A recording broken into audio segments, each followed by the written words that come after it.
Shalom, sean todos muy bienvenidos a esta conferencia. Bienvenidos a Kabbalah Yeshua. Estoy contento porque ha tenido una buena convocatoria esta conferencia. Creo que es un tema muy importante y quiero contarles que esta conferencia viene a ser como la clase cero de un curso que vamos a proyectar después. De manera que estén bien atentos a esta información porque después vamos a hacer un curso sobre este tema que lo habían pedido hace tiempo y no lo habíamos podido desarrollar, pero ahora ya lo tenemos. Y esta clase entonces, o esta conferencia también viene a ser como una clase cero de ese curso. Bien, vamos a comenzar con nuestra conferencia de hoy, que la he titulado Los 10 mandamientos, un entrenamiento para el alma. Hay textos que han moldeado la conciencia de la humanidad durante siglos en distintas culturas, distintos pueblos, distintas culturas tienen sus escritos que han sido un verdadero referente para su desarrollo espiritual. Son textos que contienen luz y que ayudan al alma en su proceso de transformación. Los 10 mandamientos pertenecen a esa categoría de escritura. Algunas personas asocian los 10 mandamientos con leyes que restringen, o con prohibiciones, o con mandatos externos que se deben cumplir para estar bien con Dios, para que Dios no se enoje. Entonces, muchas personas tienen esta idea de los 10 mandamientos como una norma dura que hay que cumplir. Pero en la mirada cabalística no se trata de eso. Ciertamente, en su nivel más inmediato, más literal, los mandamientos sí tienen una dimensión normativa. El texto bíblico presenta una indicación que ordena la conducta del pueblo después de la salida de Egipto. Eso no se puede negar. Hay una dimensión normativa en los 10 mandamientos. Pero si nos quedamos solo en ese nivel, perdemos la parte esencial y el sentido profundo que esta palabra tiene. Y hacia allá va la conferencia de hoy. La pregunta entonces que abre esta conferencia es: ¿por qué estudiar hoy los 10 mandamientos? ¿Por qué si no vivimos en el desierto del Sinaí?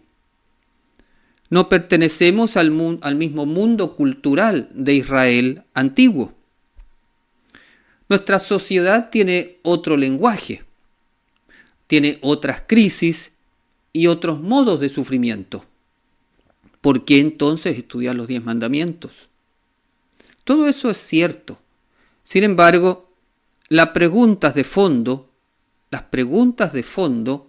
del ser humano siguen siendo actuales y también los problemas siguen siendo los mismos. Algunas preguntas que son vigentes para el tiempo de hoy. ¿Quién o qué está gobernando mi vida actualmente? ¿Qué deseos me están movilizando? ¿Qué uso hago de mi palabra? ¿Cómo trato a los demás? ¿Qué lugar ocupa la verdad en mí? ¿Estoy siendo verdadero conmigo, con los demás, con el Padre, Creador, con Dios, Elohim? ¿Soy libre realmente o sigo esclavo de impulsos antiguos? Todas esas preguntas son vigentes en este tiempo. De modo que los 10 mandamientos regulan acciones externas, pero también señalan zonas interiores donde el alma puede desordenarse. Y ahí está uno de los grandes tesoros de los 10 mandamientos. Nos señalan zonas interiores del alma donde el alma puede quedar desordenada y cautiva. Por eso, desde una perspectiva cabalística, Los 10 mandamientos pueden comprenderse como un entrenamiento. Esa palabra va a ser muy importante para esta conferencia y para todo lo que vamos a estudiar posterior a ella. Un entrenamiento, los 10 mandamientos como un entrenamiento que enseña cómo ordenar las energías del alma para no quedar capturada por el ego. Ahí entonces, una primera mirada a los 10 mandamientos, un entrenamiento para liberarse del ego desequilibrado. Y cuando hablamos del ego en este contexto, nos referimos a esa estructura interior que se apropia de la personalidad como si fuera el yo verdadero. Nuestra alma, nuestra Neshama, nuestra alma superior, viene a este mundo, necesita una personalidad, necesita un cuerpo, se hace una vasija para entrar. Tenemos una personalidad en este tiempo y espacio histórico, pero esa personalidad es solo eso, es nuestra personalidad, no es nuestro ser real. Pero el ego se apropia de esa identidad como si esa fuese el ser real y ahí comienza el desequilibrio. Se cree el yo verdadero. Entonces vamos a hablar del ego como esa parte de nosotros que se apropia de esa identidad. Cuando el ego se desequilibra, se defiende, se endurece, se compara, codicia, teme perder control, se separa de Dios, se separa del prójimo y se separa de su propio centro espiritual, nuestra Neshama. Los 10 mandamientos tienen una actualidad muy vigente, porque los problemas de la antigüedad, en el fondo, como decía, siguen siendo los mismos. Aunque cambie la forma externa, eso sí puede cambiar, a lo mejor no estamos en el tiempo del faraón histórico, pero sí hay problemas que siguen siendo los mismos en el corazón del ser humano. Vivimos hoy en una época de ansiedad, exceso de estímulos, hiperconsumo, fragmentación interior y confusión ética. Pero al mismo tiempo vemos un despertar espiritual y una búsqueda del sentido de la vida que se está haciendo creciente. Y además tenemos una información disponible como nunca antes la habíamos tenido. Si hoy día nosotros podemos tener una biblioteca con muchos más libros en nuestra casa que los grandes cabalistas nunca pensaron tener en la Edad Media. La información ahora está disponible de una manera espectacular y a veces es tanta la información que uno se paraliza, no sabe cómo usarla o cuál es verdadera o no. En este contexto, los 10 mandamientos de la Torá pueden volver a escucharse como una palabra que ordena la estructura interna del alma. Porque el alma tiene una estructura, no es una cosa homogénea, tiene partes, tiene una estructura y esa estructura se puede desalinear. Es importante aclarar el término Torá que mencioné. Habitualmente este término se traduce como ley y esa traducción no es incorrecta del todo, pero es una traducción incompleta. Torá significa también y principalmente enseñanza, instrucción y dirección. Estudiar la Torá es estudiar una enseñanza de sabiduría que da dirección a la vida. No es necesariamente adherir a los dogmas de una religión. Entonces no hay que pensar en la Torá como un libro de religión. No lo es. Es cierto que se ocupa en la religión, tanto en el judaísmo como en el cristianismo, donde ya se habla de la Biblia. Pero la Torá es un texto cabalístico, que tiene un secreto cabalístico en sus entrañas. Entonces hay que pensarlo más que como una ley, como esta enseñanza de sabiduría que direcciona el alma para que uno no erre el tiro, para que le dé al blanco. Ese es el sentido más profundo de la Torá.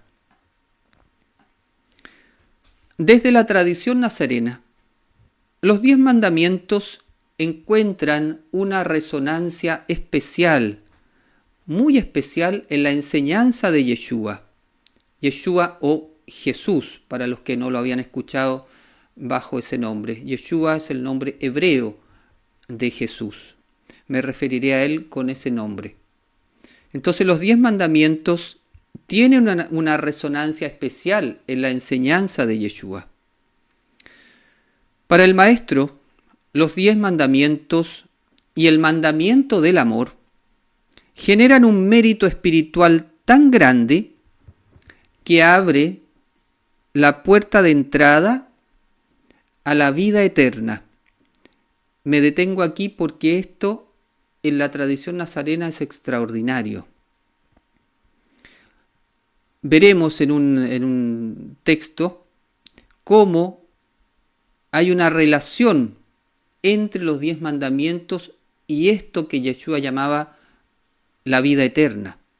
La vida eterna es un estado de conciencia de elevada frecuencia que mantiene el cuerpo y el alma en su máximo estado de manifestación. Piensa, imagínate tu cuerpo en el mejor estado de manifestación. Piensa en tu momento donde físicamente estuvieron mejor tus células, donde mentalmente tú estás más lúcido, donde espiritualmente estás más conectado. Todo eso junto, cuando tú estás en tu máximo estado, eso es la vida eterna. Y ese máximo estado de manifestación del ser es en este mundo, no después de la muerte. Para la tradición cabalística nazarena, la vida eterna es alcanzable aquí y ahora y está relacionado con los 10 mandamientos. La búsqueda de ese estado, vida eterna, ya era común en la mística hebrea del siglo I. Esto lo podemos apreciar en el texto de los escritos nazarenos que dice lo siguiente. Al salir Yeshua para seguir su camino, vino a él un hombre principal corriendo y se hincó de rodillas delante de él. Entonces le preguntó, Maestro bueno, ¿qué bien haré para heredar la vida eterna? Fijarse en la pregunta, ¿qué bien haré para heredar la vida eterna? Yeshua le dijo, si quieres entrar en la vida, guarda los mandamientos. Tú los conoces. No adulterarás, no matarás, no hurtarás, no darás falso testimonio, no defraudarás, honra a tu padre y a tu madre, y amarás a tu prójimo como a ti mismo. Fijarse aquí, porque ese último no pertenece a los 10 mandamientos, pero Yeshua lo incluye como un mandamiento para entrar en la vida eterna. Eso lo vamos a desarrollar durante el curso, pero quiero que lo noten ahí. Vemos claramente en este pasaje la relación que hace Yeshua entre los 10 mandamientos y la vida eterna. Por eso, para los seguidores del Maestro Nazareno, es fundamental estudiar y vivir el secreto contenido en ellos. Vivirlos no como una norma externa de cumplimiento externo, sino en su sentido profundo. Por otra parte, en el Sermón del Monte, Yeshua afirma que él no vino a eliminar la Torá, todo lo contrario, su enseñanza la lleva hacia su raíz interior, donde está el sentido oculto, lo que diríamos desde la Kabbalah, donde está el Sod, el secreto oculto de la Escritura. Yeshua va a apuntar hacia allá, no va a eliminar la Torá, pero va a apuntar hacia su secreto oculto. En la Kabbalah posterior, con los siglos, aparece con fuerza el concepto de Tikkun, concepto importante que lo vayan registrando aquellos que lo escuchan por primera vez. Tikkun, que es corrección, restauración, reparación, y se aplica a la rectificación del alma y del mundo. Este concepto de Tikkun está muy relacionado con los 10 mandamientos, pues cada acción consciente alineada con los 10 mandamientos participa en el proceso de reparación.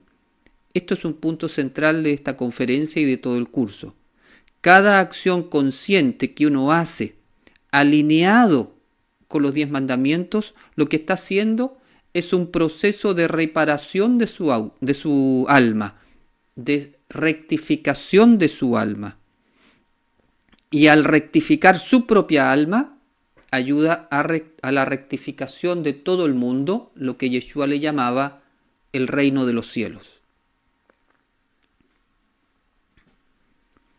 Por eso la Kabbalah no es solamente un conocimiento intelectual de la cosmogonía y del alma, es por sobre todo un refinamiento del carácter para la rectificación del mundo, el Tikkun Olam, el reino de los cielos. Basado en lo anterior, este seminario parte de un postulado central. Los 10 mandamientos son principios de libertad interior. Son un entrenamiento de la conciencia para corregir el alma y para avanzar hacia su completitud.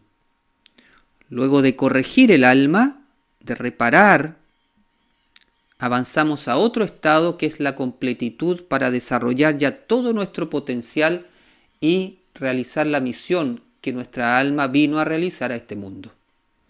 Y los 10 mandamientos son principios liberadores para que el alma pueda realizar esto.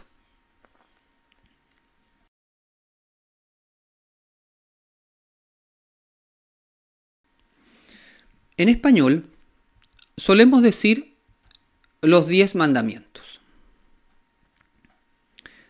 Esta expresión no es incorrecta, pues el texto bíblico contiene instrucciones divinas que orientan la vida del pueblo. Entonces, no es incorrecto hablar de mandamiento. Sin embargo, la palabra mandamiento acentúa un carácter normativo que regula la conducta. Cuando uno dice mandamiento, inmediatamente piensa en ley, lo que hablábamos delante, y un carácter normativo, que es lo que debe hacerse y qué es lo que debe evitarse. La palabra mandamiento nos conecta más bien con esa idea. El problema aparece cuando la palabra mandamiento se reduce solo a una orden externa. Ahí es donde hay un problema. Porque entonces el texto puede entenderse desde una obediencia mecánica. O también se puede entender desde la culpa, si no se cumple. O del temor a un castigo divino. Entonces cumplo para que Dios no se enoje o para que no se encienda la ira divina. Entonces podemos tener esa noción de mandamiento. Pero en realidad el texto bíblico no dice mandamiento. que mandamiento en hebreo es mitzvah. El texto bíblico no habla de 10 mitzvot. La escritura utiliza una expresión más amplia, que es Aseret Hadibrot. Aseret Hadibrot. Esa sería la forma más precisa. Esta expresión hebrea puede traducirse como las 10 palabras, los 10 enunciados o las 10 declaraciones. Este es un nombre más preciso y más de acuerdo con el texto original que dice: y habló Elohim todas estas palabras diciendo. De modo que hablaremos más de 10 palabras o 10 enunciados que de 10 mandamientos. Se trata más entonces de palabras que de mandamientos. Más de palabras que de mandamientos. En la cultura moderna solemos relacionar la palabra principalmente con una información. Entonces, hablo una palabra para informar algo. Pero en la tradición bíblica, la palabra tiene una fuerza superior a la que se le atribuye habitualmente. En la mística hebrea, la palabra participa del orden de la realidad. La palabra puede revelar, puede crear y puede transformar. No solamente informar algo. Desde la Kabbalah, la palabra divina puede comprenderse como un canal de manifestación de la luz. Eso es la palabra. La luz infinita usa como vehículo la palabra. Esta profunda idea de la mística hebrea la encontramos en el prólogo del Evangelio de Juan, cuando dice: en el principio estaba la palabra, y la palabra estaba con Elohim, y todas las cosas fueron hechas por ella. Todas las cosas fueron hechas por ella. Vemos aquí la palabra como un agente directo en la creación de Elohim. De manera que las 10 palabras son 10 formas de ordenar la conciencia humana en relación con Dios, en relación al prójimo y en relación a uno mismo. Son 10 palabras ordenadoras de la conciencia. Punto también central para esta conferencia y para el curso. Por eso, cuando hablamos de Aseret Hadibrot, no decimos únicamente que Dios dio 10 mandamientos. Decimos que fueron pronunciadas 10 palabras capaces de formar un tipo de humanidad, un tipo de ser humano. ¿Qué tipo de ser humano? Un ser humano libre, consciente, responsable, capaz de vivir en alianza con Dios, en su alma, y no solo de vivir por el impulso del ego. Ese tipo de ser humano es el que forma la palabra, las 10 palabras. Estas 10 palabras están relacionadas también con los 10 dichos del inicio del universo. Entonces tenemos 10 palabras o 10 mandamientos y los 10 dichos, que no son lo mismo, pero que también son 10. Estos 10 dichos, ¿a dónde están? ¿Dónde se encuentran? En el primer capítulo del libro del Génesis aparecen 10 expresiones creadoras conocidas como Ma'amarot o dichos. 10 dichos. El relato de la creación está estructurado por la fórmula y dijo Elohim o y dijo Dios. Elohim dice y la realidad aparece ordenada. Leemos en la Escritura cómo la luz, el firmamento, la tierra, los astros y la vida emergen mediante la palabra divina. 10 dichos. El caos inicial es ordenado por medio de la palabra. Desde esta perspectiva, la palabra divina tiene estas 3 funciones fundamentales que las vuelvo a recordar. La palabra revela, ordena y estructura la realidad. Entonces, de manera simbólica, podemos decir que por 10 dichos el mundo fue creado y por 10 palabras la conciencia humana es ordenada o recreada. En Génesis, la palabra divina crea el mundo. En Sinaí, la palabra divina crea una alianza y da responsabilidad. En Génesis, la palabra separa la luz de la oscuridad. En Sinaí, la palabra le enseña al ser humano a distinguir entre ambas, entre la luz y la oscuridad.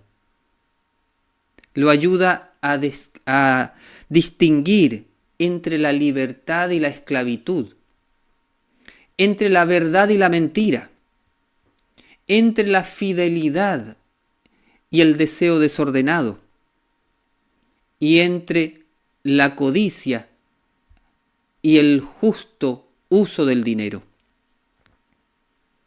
La salida de Egipto libera el cuerpo, y la palabra del Sinaí comienza a liberar la conciencia del pueblo que ha salido. Por lo tanto, entenderemos las Aseret Hadibrot como 10 palabras reveladoras que ordenan, despiertan y corrigen a la humanidad. En la tradición nazarena, esta palabra debe transformar la raíz interior de la conducta. Por eso cuando Yeshua profundiza en los enunciados, los conecta con la intención profunda del corazón. Yeshua buscaba volver a la conciencia original de la revelación del Sinaí.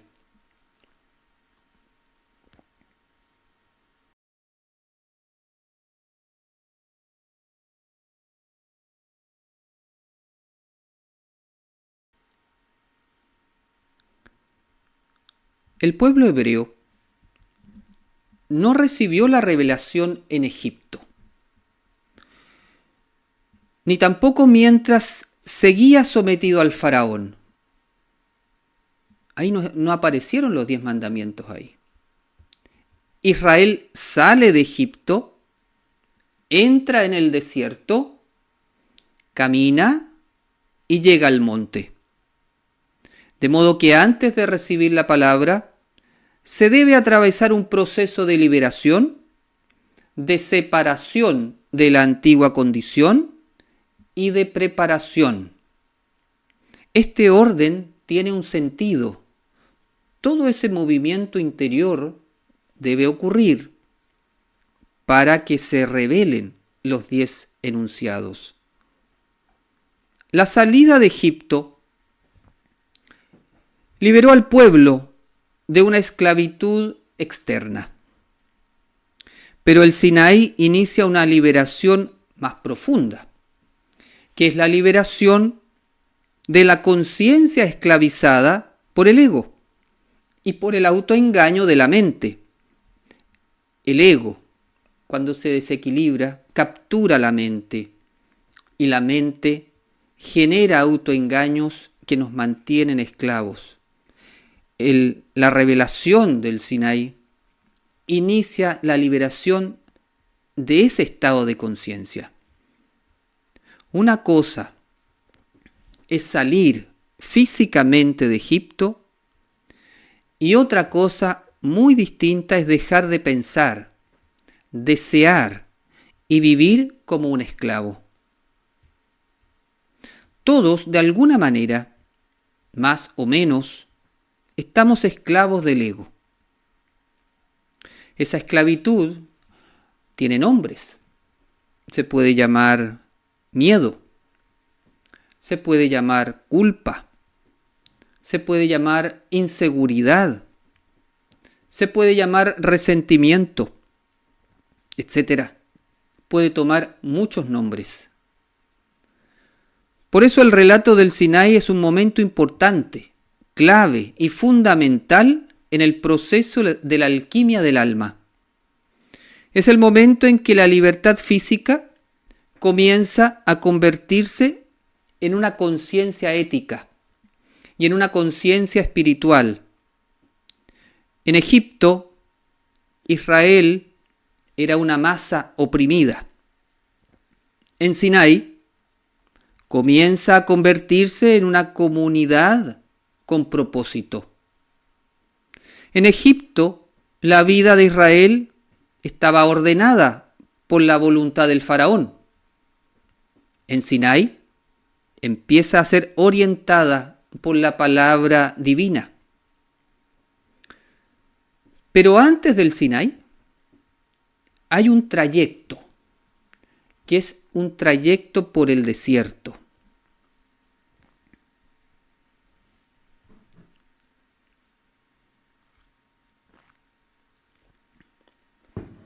En hebreo, desierto se dice midbar.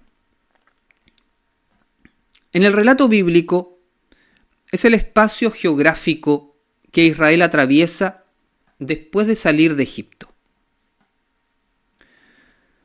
Desde una lectura simbólica, el desierto representa vaciamiento, silencio, transición, purificación y pérdida de antiguas seguridades. El desierto no es todavía la tierra prometida, pero ya no es Egipto. Ahí hay una importante clave. Tenemos que atravesar el desierto. Ya no estamos ni en Egipto, pero tampoco estamos en la tierra prometida. Es un espacio intermedio. Y toda transformación real pasa por un desierto. Toda revelación pasa por un desierto. El alma que quiere recibir una dirección nueva debe salir primero del ruido de sus antiguas esclavitudes. Queremos estudiar los 10 mandamientos, queremos vivirlos. Bueno, tenemos que estar dispuestos a salir y a renunciar a esas esclavitudes pasadas.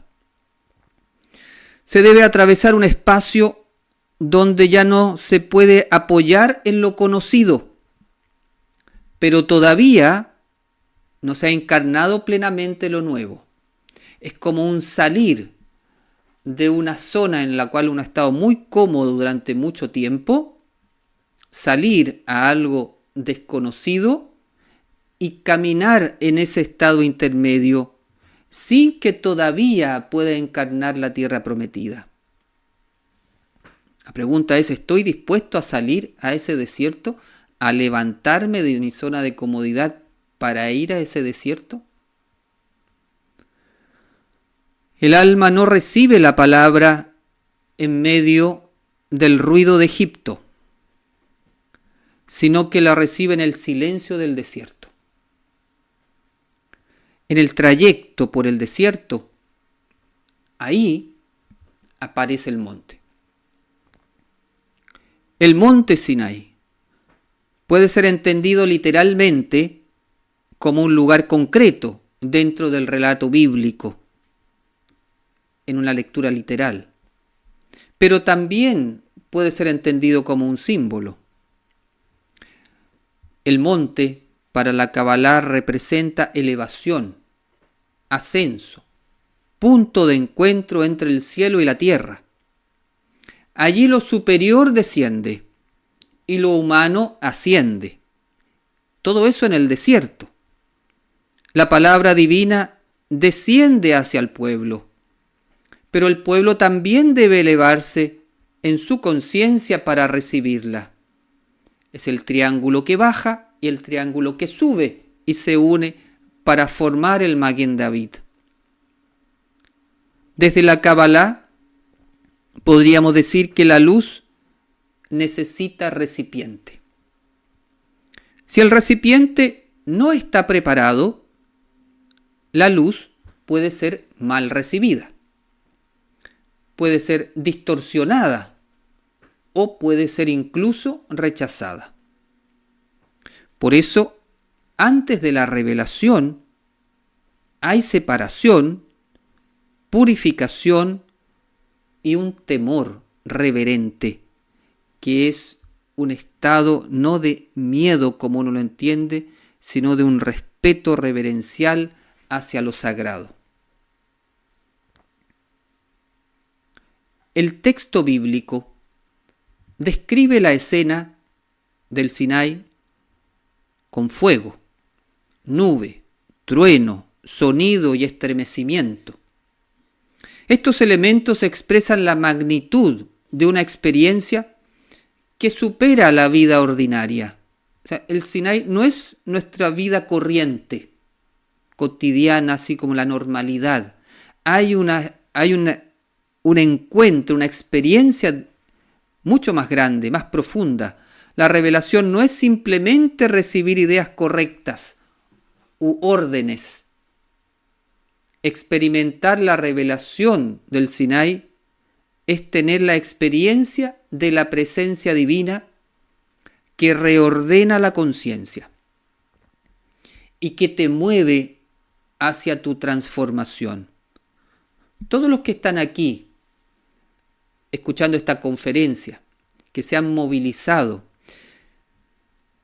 probablemente ya han sentido en su interior la presencia divina, la experiencia de lo divino, que los está reordenando interiormente, está reordenando la conciencia y que nos está llamando, que nos está movilizando con fuerza a la alquimia interior, a la transformación. Eso es entonces que ya se ha producido una revelación del Sinai que nos ha sacado de nuestra zona de comodidad, o que si aún no se ha producido esa revelación, ya se está anticipando un movimiento que va hacia allá. Desde la tradición nazarena encontramos una resonancia significativa de esta revelación del Sinai en Mateo 5. Yeshua también enseña desde un monte. Esto no significa que el sermón del monte sea otro Sinai, porque cada texto tiene su propio contexto, no lo viene a reemplazar. Pero sí podemos reconocer una resonancia simbólica con elementos comunes en ambos relatos. Esos elementos comunes son un monte, una enseñanza, los enunciados, una comunidad, una interiorización y una elevación de conciencia. En Sinai, la palabra es entregada a una comunidad recién liberada. En el Sermón del Monte, Yeshua conduce la comunidad hacia el despertar de su mesianidad. Ya no se trata de cumplir un precepto, sino de encarnar el espíritu de la palabra revelada. En Sinai representa el momento en que el alma deja de vivir desde el instinto del yo inferior y comienza a orientarse por la conciencia del yo superior. El instinto, por ejemplo, busca sobrevivir, el instinto del ego busca sobrevivir. La conciencia, en cambio, busca el sentido. El instinto reacciona, la conciencia discierne. El instinto se mueve por miedo, por un deseo inmediato o por defensa. La conciencia escucha, ordena y responde con sabiduría porque ya ha dominado al ego.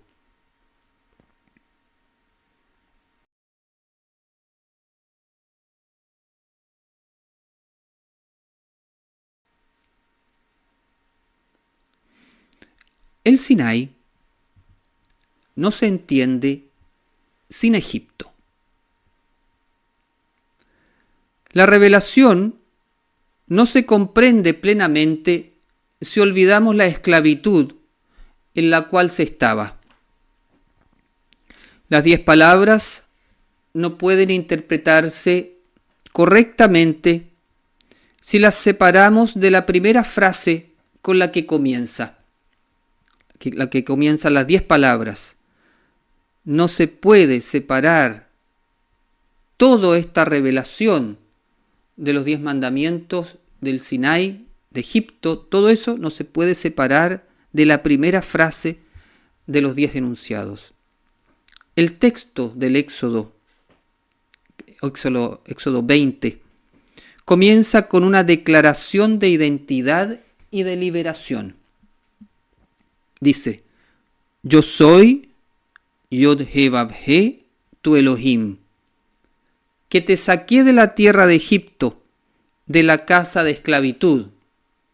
El primer mandamiento que lo estudiaremos en su clase correspondiente. Pero quiero destacar aquí que la revelación comienza con una declaración de identidad, con una declaración de liberación. Antes de cualquier límite, la voz divina dice, yo soy, yo te saqué y tú fuiste liberado. Esto cambia profundamente la comprensión de todo el decálogo, porque la ética bíblica comienza con una memoria de liberación. Hay que recordar. Los enunciados deben entenderse como palabras dadas a un pueblo liberado para que no vuelva a vivir bajo estructura de esclavitud. Saca de Egipto. Te da las 10 palabras para no volver a Egipto. Eso es central en toda la revelación. Por eso comienza con este recordatorio. Yo te saqué, yo soy, yo te saqué, tú fuiste liberado. Recuerda eso siempre. Entonces el primer mandamiento comienza recordando la libertad. Lo profundizaremos esto en el curso. En hebreo, Egipto se dice Mitzrayim. En el sentido bíblico literal, Mitzrayim es el lugar histórico de opresión del pueblo de Israel. Pero junto a ese nivel literal, la tradición mística hebrea ha leído Egipto como símbolo de estrechez, de limitación y de angustia interior. Egipto representa los estados donde el alma vive comprimida. Por ejemplo, vive comprimida por una presión externa, por el estrés, quizás una gran plaga de este tiempo. Una presión externa, un estrés comprime al alma, la angustia. Puede ser también por una necesidad de aprobación o por distintos tipos de miedo. Todo eso comprime y angustia al alma. Uno puede salir de muchas situaciones externas y sin embargo seguir llevando a Egipto dentro. Por eso es importante distinguir entre libertad externa y libertad interior. La libertad externa consiste en no estar sometido visiblemente a un amo, a un otro. La libertad interior consiste en no estar gobernado inconscientemente por ti mismo, por tu falso yo, por tu ego, por impulsos, heridas, miedos o condicionamientos que actúan como amos invisibles desde tu interior. Ya no es un amo exterior. Y aquí entra la figura del faraón.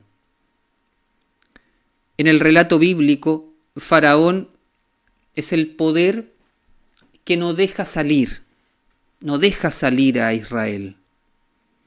La lectura simbólica puede comprenderse como imagen del ego endurecido y desequilibrado, atrincherado en su zona de comodidad.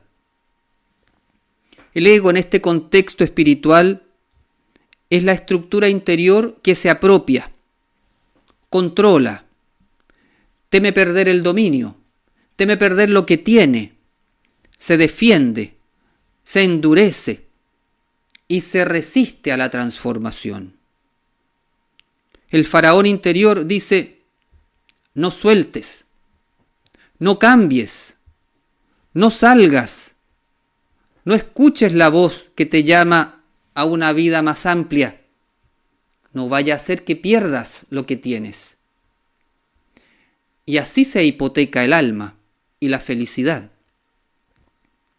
A veces esa voz se presenta como prudencia, excusas, justificación, un miedo razonable o apego a lo ya conocido y miedo a lo desconocido. Por eso la esclavitud interior suele manifestarse como repetición automática. Repites deseos que dañan. Repites reacciones que rompen vínculos. Repites pensamientos que estrechan. Repites palabras que oscurecen la conciencia, etc. Y muchas veces uno no quiere hacer eso, porque siente la voz de su alma interior, que no quiere que uno haga eso, y uno lo hace igual. ¿Por qué lo hace igual? Porque está esclavo aún de ese ego descontrolado, del faraón. Desde la Kabbalah, libertad no significa simplemente hacer lo que quiero. Si el deseo está desordenado, hacer todo lo que deseo no me libera. Todo lo contrario, me esclaviza a mi propio deseo desequilibrado. La libertad espiritual implica salir de la reactividad, de reaccionar constantemente desde el ego. Salir y ordenar el deseo significa recibir la luz sin distorsionarla. Significa vivir desde el alma y actuar conscientemente. Todo eso es salir de la reactividad del ego. Todo eso es el camino espiritual. Y cuando hablamos de luz, el lenguaje cabalístico, nos referimos a la manifestación de la plenitud divina. Porque la plenitud divina, porque la vida eterna es nuestra herencia normal. Nuestra Neshama está buscando la plenitud, la conoce, está buscando la vida eterna. Por eso Yeshua hablaba de la vida eterna en este mundo.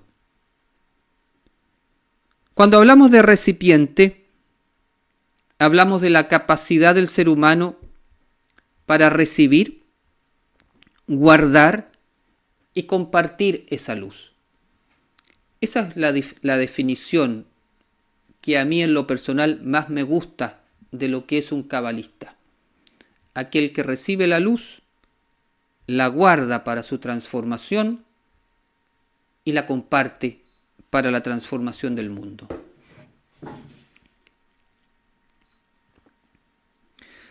El problema no es que haya luz o no haya luz. Luz siempre hay. El problema es que el recipiente puede estar desordenado o puede estar cerrado. Por ejemplo, un deseo no ordenado puede convertir la abundancia en codicia. Una palabra negativa puede convertir la verdad en violencia verbal. Una voluntad desviada puede convertir la fuerza en dominio del otro. Por eso la libertad verdadera requiere un recipiente capaz de conservar la luz sin distorsionarla. Los 10 mandamientos ayudan justamente a eso: recepcionar la luz, recibir la luz y tener la conciencia para no distorsionarla. Por eso van corrigiendo distintos aspectos de nuestra personalidad, de nuestro carácter, de nuestro ruaj. Y aquí aparece nuevamente la idea de Tikkun. Cada enunciado puede entenderse como una acción de reparación del alma y del mundo. Las 10 palabras forman personas capaces de vivir desde una conciencia libre y responsable. Cada vez que tú estás viviendo las 10 palabras, estás corrigiendo el alma y estás corrigiendo el mundo. ¿Quieres ayudar a que el mundo sea mejor? Vive las 10 palabras en esa conciencia. Como dicen los sabios, una cosa es salir de Egipto y otra cosa es sacar a Egipto del alma. Las 10 palabras fueron dadas para sacar a Egipto del alma. Los milagros que hizo Moshe fueron para sacar a Israel de Egipto. Pero las 10 palabras fueron para sacar a Egipto del alma del pueblo.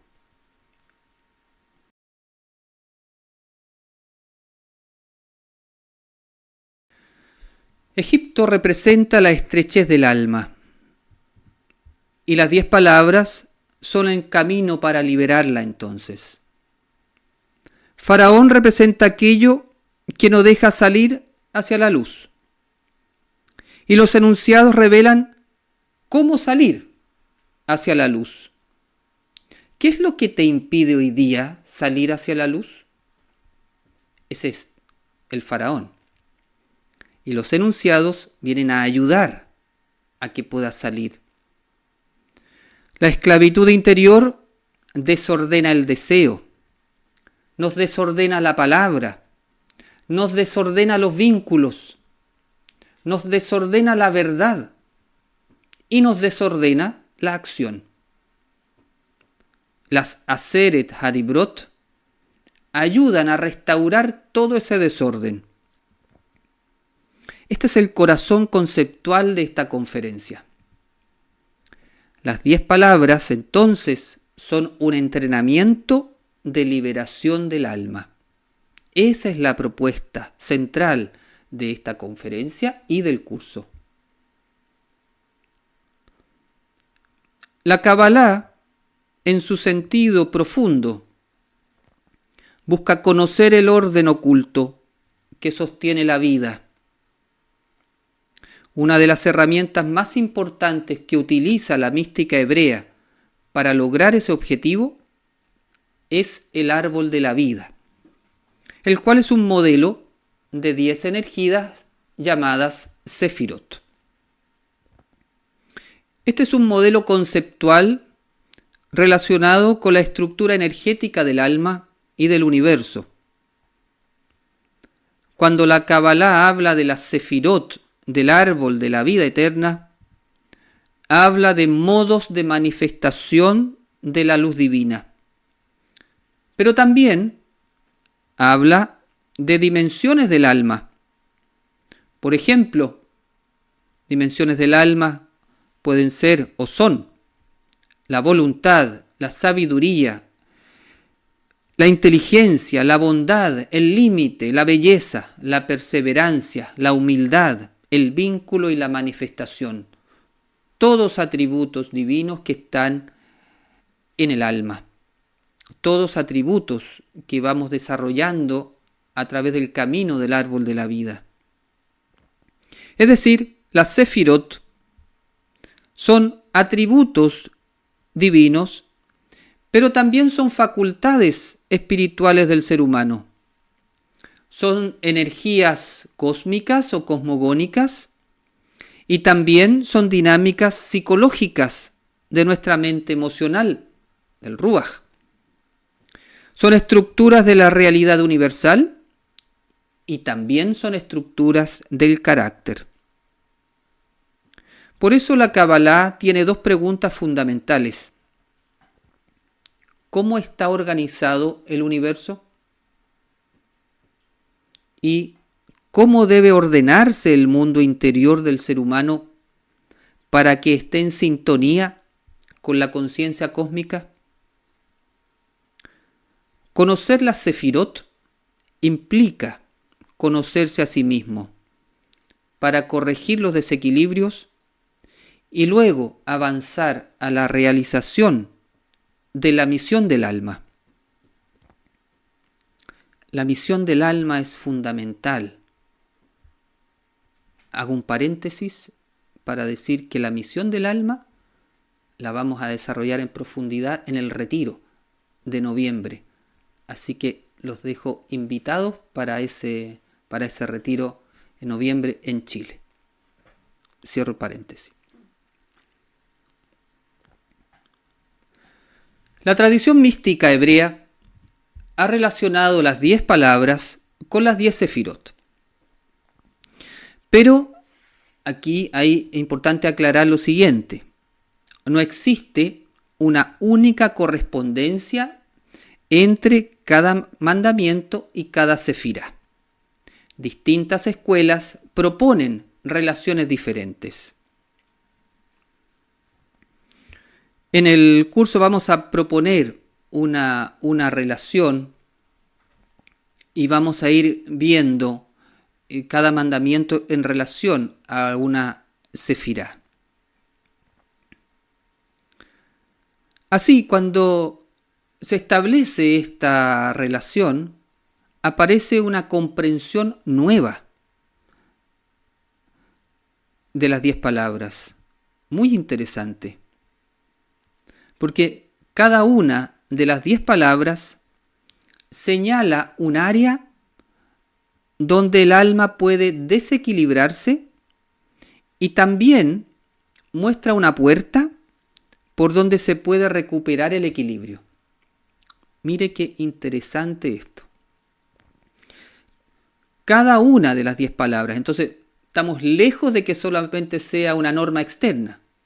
Cada una de las 10 palabras, cada enunciado, cada mandamiento, señala un área donde el alma puede desequilibrarse. Pero cuando uno vive en sintonía con ese mandamiento, esa forma de vivir se transforma en una puerta para recuperar el equilibrio. Por eso entonces consideramos las 10 palabras como una medicina espiritual. A modo de ejemplo, muy rápido. No asesinar corrige violencia. No adulterar corrige dispersión en el deseo. No robar corrige apropiación. No mentir corrige distorsión. No codiciar corrige carencia interior. Así vamos a ir trabajando distintos aspectos de nuestra psicología relacionada con los 10 mandamientos. Por lo tanto, las 10 palabras son un completo sistema para ordenar el mundo exterior y para hacer la reparación del alma, el tikkun, y como consecuencia, ordenar el mundo exterior. Entonces, es principalmente un sistema donde mi mundo interior se ordena. Eso es el tikkun personal.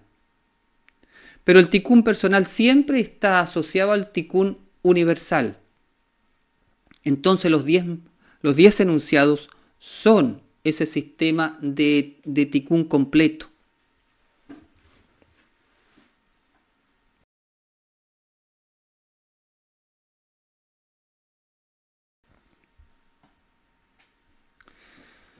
La enseñanza de Yeshua se relaciona directamente con los 10 enunciados. Yeshua tiene una estrecha relación con la Torá. Yeshua es un rabí, es decir, es un maestro de Torá y es un maestro de la mística hebrea, lo que hoy día le llamaríamos un cabalista. En ese tiempo se le llamaba un maestro de la mística hebrea. Y en la tradición mística hebrea, la Torá es la enseñanza o instrucción divina que le da dirección y sentido a la vida del ser humano. Para el cabalista, entonces, el enunciado no es solamente algo que hay que cumplir, sino que es algo muchísimo más profundo, es algo que direcciona el alma. Porque el cabalista o el místico va al secreto que está escondido. Un texto clave que revela la relación de Yeshua con la Torá se encuentra en la Buena Nueva de Mateo. No piensen ustedes que he venido para abolir la Torá o los profetas. No he venido para abolir, sino para cumplir. Clarísimo. Uno diría casi sin comentario. Está clarísimo. Cuando Yeshua dice que vino a cumplir la Torá, significa que vino a llevarla a la plenitud. Es decir, vino a revelar su sentido profundo, su sentido místico, y a encarnarla en la vida y a conducirla hacia su raíz interior, como lo había entregado Moisés.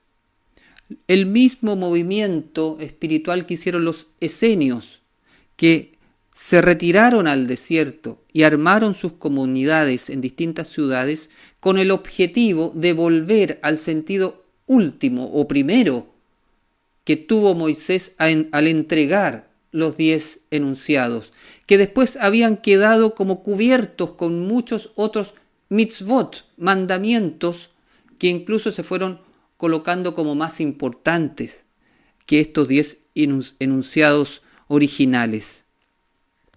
Yeshua viene entonces a volver al principio oculto. En el Sermón del Monte toma algunos de los enunciados conocidos y los lleva a una profundidad mayor. Solamente a modo de ejemplo.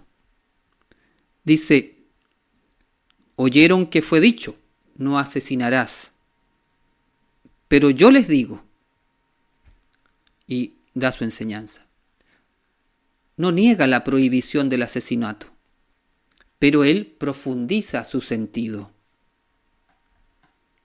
Aquí muestra que la violencia no es solo cuando se quita la vida físicamente a alguien, sino que hay una violencia previa, que se puede manifestar como ira, desprecio, una palabra hiriente, una mirada resentida, celos, etc. No es solamente asesinar físicamente a alguien. Cuando dice, oyeron que fue dicho, no adulterarás, pero yo les digo, no elimina el adulterio, pero lo interioriza. Muestra que el problema no empieza solamente en la transgresión externa, sino en una mirada que convierte al otro en objeto del deseo. Yeshua, por tanto, como maestro de la mística hebrea, no reduce el mandamiento al acto externo, sino que lo lleva al lugar preciso donde la acción nace, la intención del corazón. En hebreo, corazón se dice lev o levav. En el pensamiento bíblico, el corazón es el centro del yo interior de la persona, sede de los sentimientos, de la intención, del deseo y del discernimiento. Corresponde a la sefirá de Tiferet en Kabbalah, el corazón del árbol de la vida eterna. Cuando la Torá llega al corazón, se vuelve palabra vivida, con conciencia espiritual, porque un mandamiento puede estar escrito fuera de ti y puedes tenerlo claro en tu intelecto. Y sin embargo, eso no significa que haya transformado necesariamente tu interior. Y por lo tanto, no se manifiesta en tu forma de vida.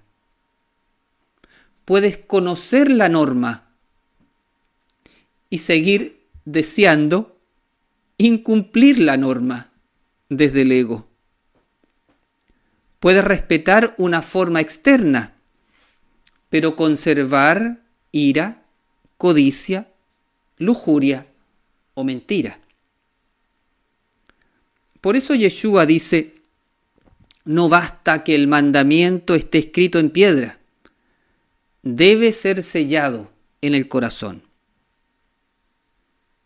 Y esta idea conecta con la tradición profética, especialmente con Jeremías, donde aparece la promesa de una Torá inscrita en el interior.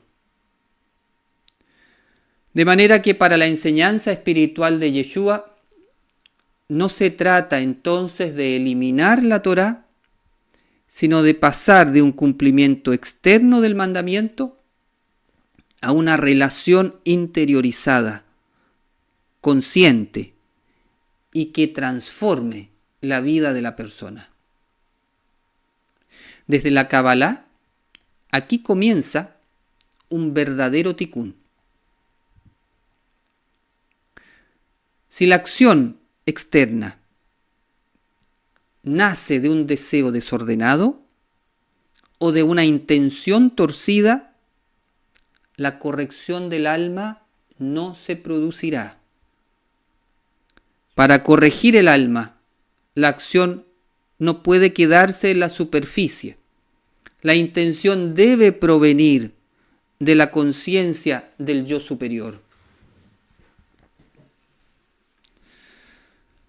Por eso, la enseñanza de Yeshua puede comprenderse como una profundización existencial de la Torá. ¿Qué significa esto?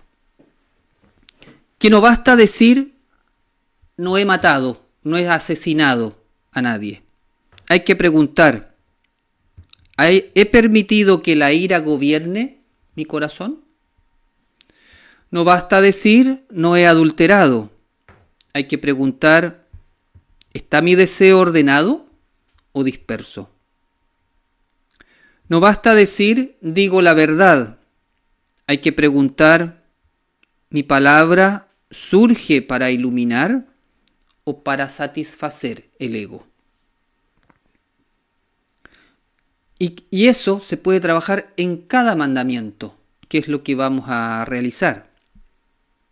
La plenitud del mandamiento no ocurre cuando solo evitamos una acción externa, sino cuando la raíz interior que la produce ha sido refinada. Y ese es el entrenamiento de los 10 enunciados. De esta enseñanza mística de Yeshua surgió lo que llamamos hoy la Kabbalah nazarena, una sabiduría que integra la profundidad simbólica de la tradición cabalística con la interiorización ética y espiritual enseñada por Yeshua. Nuestra escuela, Kabbalah Yeshua, es guardiana de esa tradición de Kabbalah nazarena.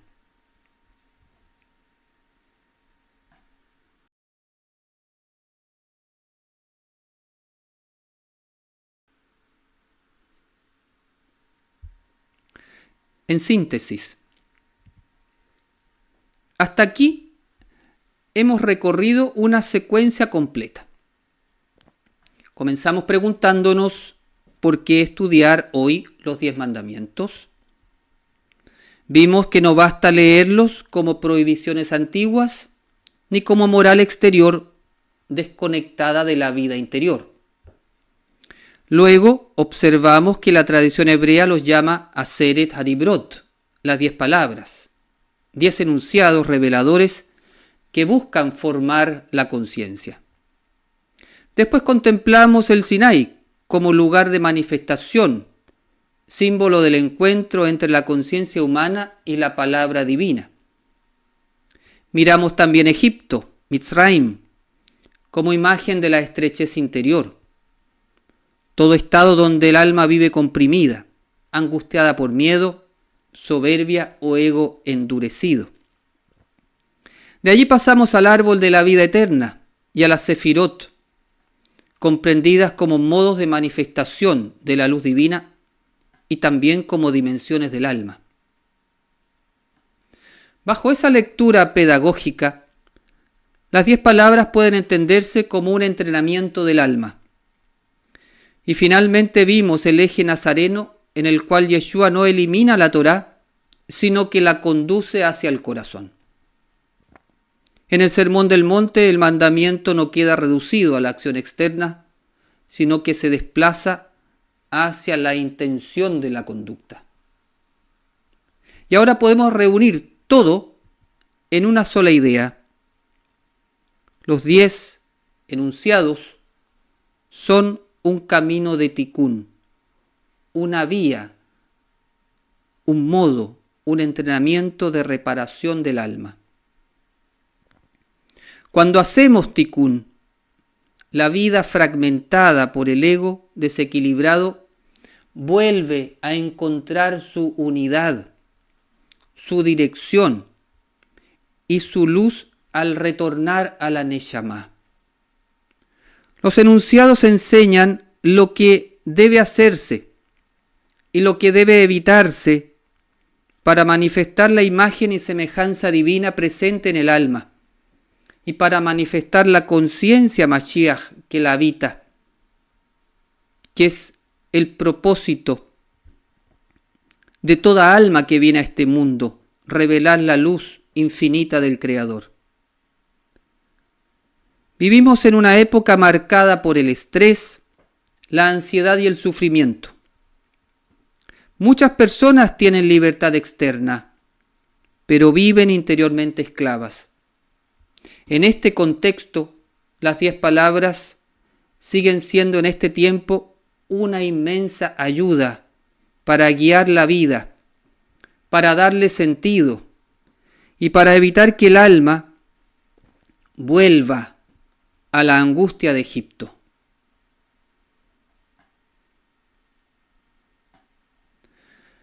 Para cerrar esta conferencia, quiero dejar los invitados a participar del curso Los 10 Mandamientos, un entrenamiento para la vida. Cada una de las 10 palabras, hemos visto, contiene una profundidad simbólica, una relación con el alma, una conexión con el ego. Tiene una enseñanza para la vida diaria y tiene una conexión con la enseñanza de Yeshua. El curso será precisamente ese recorrido.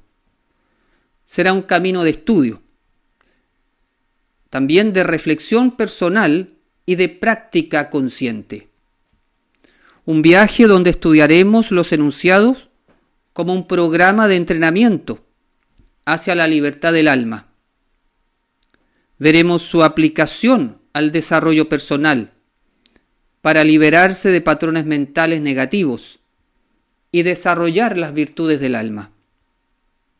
propondremos un trabajo personal para cada enunciado que ayudará al tikkun y a la elevación de conciencia.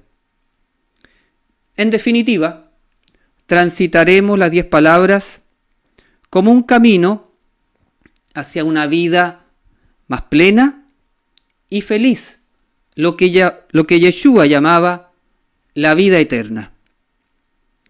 Quienes sientan el llamado a continuar este recorrido están invitados a formar parte de este curso. Muchas gracias a todos por su atención y su presencia.